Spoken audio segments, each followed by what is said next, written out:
Vamos, eu já tinha até colocado aqui, Miguel, para a gente falar sobre uma das pautas mais importantes aí dessas últimas horas, que foi o debate, primeiro, e tudo indica que o único, entre Kamala ou Kamala, agora eu fico toda confusa, acho que é Kamala Harris, e o Donald Trump ontem, e a China, viu, gente, esteve na pauta. Eu fiz aqui um levantamento de todas as falas, Marco, mas resumindo, não muda. Inclusive, a própria porta-voz hoje do Ministério das Relações Exteriores da China, a Mao, ela disse o seguinte: olha, a China não comenta eleições de outros países, são assunto interno dos Estados Unidos, mas não gostaríamos de ser pauta de um debate presidencial, de uma campanha, mas é inevitável, né? Marco, e tanto um quanto o outro, embora as táticas mudem um pouquinho, tipo, a Kamala ela é mais simpática, mais suave, mais diplomata, mas, embora tenha criticado a tarifação, né, as tarifas que o Donald Trump impôs, eles não tiraram nenhuma do jogo e ainda colocaram a pior de todas, sobre os carros elétricos e esses equipamentos de transição energética. Então, eu começo a pergunta querendo saber de você, Marco. Como que pode influenciar essa eleição dos Estados Unidos, essa guerra fria aí, 2.0 entre China e Estados Unidos, Marco? Olha, se tem uma coisa, uma das poucas coisas em que republicanos e democratas concordam hoje em dia é em relação à China, né? Não há diferença, talvez ali no detalhe, uma ou outra medida, mas é evidente que há um consenso hoje bipartidário nos Estados Unidos. Isso já foi dito centenas de vezes nos últimos anos e mais ainda nos últimos meses, de que a China é a grande rival, a grande adversária e, às vezes, dependendo do tom, a grande inimiga, né? Então, é isso que você falou, quer dizer, eu li o teu artigo, li hoje, enfim, algumas horas atrás, você publicou. Eu não vi o debate, então foi ótimo para ver o resumo. Mas é isso que você falou, quer dizer, o Trump começou a guerra comercial, que na verdade foi um grande tiro no pé, foi o primeiro grande tiro no pé dos Estados Unidos contra a China, né? Isso já há anos, e na época, né, depois de 2, 3 anos da guerra comercial, uma série de estudos foram feitos, inclusive nos Estados Unidos, mostrando prejuízos de bilhões para empresas dos Estados Unidos. Para você ter uma ideia, ali mais ou menos entre 2021 e 2020, haviam 3.500 empresas dos Estados Unidos processando o governo dos Estados Unidos por causa das tarifas. Porque isso é uma coisa, inclusive, que a gente pode falar mais depois para explorar. É preciso entender que a questão do comércio entre Estados Unidos e China não fica só restrito aos bens de consumo acabados. Aos carros elétricos, ou aos painéis solares, ou aos eletrônicos, aos celulares. A coisa mais importante são os produtos que as empresas americanas compram para poder terminar os seus produtos em diversos setores industriais. O setor elétrico, por exemplo, é um dos que mais precisa de componentes chineses. Então, na hora que o Trump iniciou essa guerra tarifária, ele aumentou o custo da indústria dos Estados Unidos e o custo do produto final, de milhares de produtos finais nos Estados Unidos. Então, esse é o tipo da medida que não faz... a China não sofreu, pelo contrário, né? Quem sofreu foi a economia dos Estados Unidos. Enfim, aí outras tendências que a gente pode falar mais para frente, né? Não vou monopolizar aqui a palavra nesse comecinho.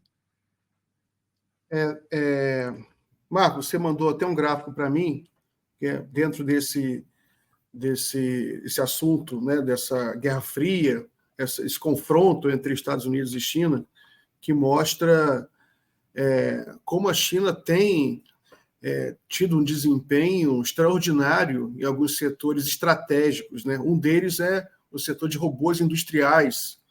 Está aí um gráfico na tela que mostra como a China está bem à frente na instalação, né, nas suas indústrias de robôs industriais. Ela produz robô industrial e ela instala em suas indústrias.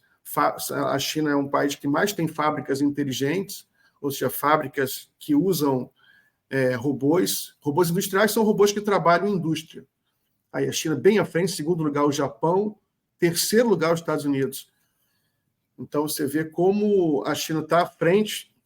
É um setor estratégico, juntamente com a área tecnológica propriamente dita, a área de chips, né, microchips, semicondutores, a área de softwares.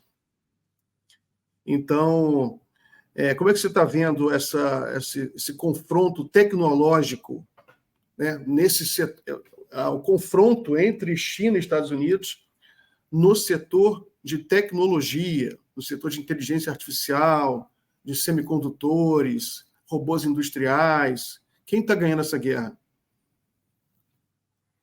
Olha, não há dúvida, Miguel, que do ponto de vista industrial, a China está dando saltos gigantescos e que vai ser muito difícil para os Estados Unidos recuperar. Você acabou de mostrar esse gráfico, acho que ele é muito significativo, né? Você tem aí acho que mais de 250 mil robôs industriais instalados no ano passado, acho que é 2023 esse gráfico, né? Na indústria chinesa, 2000... não tem aí mas se eu não me engano ele é 2023 ou 2022. Ou seja, você tem uma proporção de mais de 6 robôs, 6 para 1, né, da China em relação aos Estados Unidos. E é evidente que, você imagina, a diferença que isso faz do ponto de vista do produto final. Né? A gente pode tem inúmeros exemplos aqui. Você falou das fábricas. Hoje em dia na China já tem, você vai para Shenzhen, no sul, já são centenas de fábricas que eles chamam de fábricas escuras, né? Porque não tem trabalhadores. São fábricas só com robôs, né? E que, portanto, não precisam de luz para funcionar. Então, eles chamam de fábricas escuras.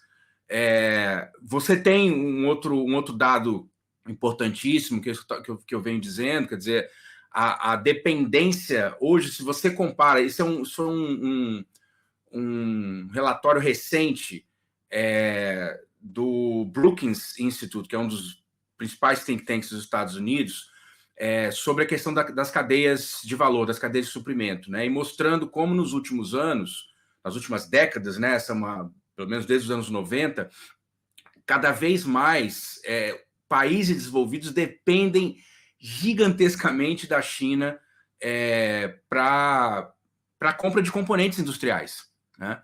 E a China é o contrário, né? A China, que há 20, 30 anos atrás dependia de Japão, de Alemanha, de Estados Unidos, de França, de Coreia do Sul, vem diminuindo cada vez mais essa dependência, né? Então, a tendência, a gente sabe, isso só vai aumentar, né? Porque a China já entrou numa espécie de um ciclo virtuoso, né? Em que a sua produção ela começa a crescer a sua produtividade começa a crescer em escala geométrica.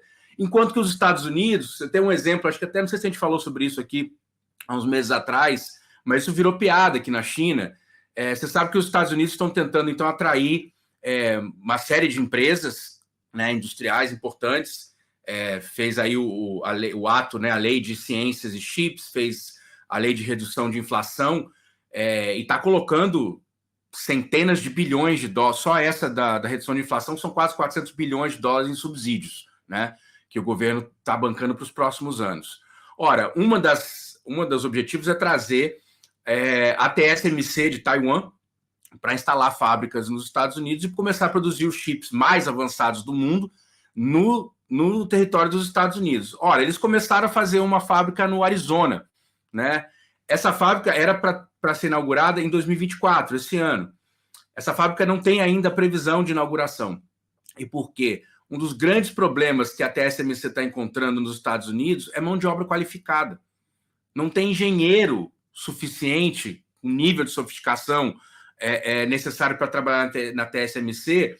Os Estados Unidos não formam mais essas pessoas. Se você compara hoje a formação de engenheiros em geral entre China e Estados Unidos, está na proporção de... A China forma mais de 2 milhões de engenheiros por ano, os Estados Unidos formam aí cerca de 500 mil por ano. Ou seja, são 4 vezes mais, né? Então não tinha, até a CMC está procurando, enfim, tem outros problemas também logísticos, problemas de suprimentos também de materiais, mas o que acontece com os Estados Unidos hoje, desses 500 mil engenheiros, Miguel, vamos lembrar que uma grande parte deles vai trabalhar, sabe onde, quando se forma? Vai trabalhar em Wall Street, porque são caras altamente qualificados em matemática, em cálculo, e esses caras vão para as grandes corretoras, para os grandes bancos, porque, enfim, tem um filme muito interessante sobre isso, chama Margin Call, o nome em inglês, eu não sei como é que chama no Brasil, eu vi esse filme ano passado, enfim, estava aqui na China, peguei isso na Netflix, mas conta um pouco da história da crise de 2008, né? É uma visão a partir de uma empresa de investimento em Wall Street. Tem um personagem que é exatamente isso, é um cara que está há 30 anos no mercado financeiro, está para se aposentar, ele se ferra quando, né, quebra a economia em 2008 com a crise financeira, e uma das últimas cenas é ele sentado em frente de casa, falando com um amigo dele, um colega da corretora, dizendo: cara, eu sinto falta do que eu fazia 30 anos atrás, eu fazia pontes, eu construía pontes, eu construí uma ponte numa cidadezinha, não sei, ligando uma a outra, que isso economizou milhares de horas na vida das pessoas daquelas duas cidades em um ano. O que eu faço hoje? O que esse meu emprego produz? Nada. Produzo números e especulação em cima de especulação. Então, acho que é um pouco esse o espírito do tempo, né? Os Estados Unidos estão ficando para trás do ponto de vista industrial e a gente sabe que isso é o que vai definir a economia mundial nos próximos anos. E vai definir, inclusive, guerras, né? Porque a capacidade industrial também é o que define quem é um dos grandes, né, definidores de quem vence uma guerra convencional.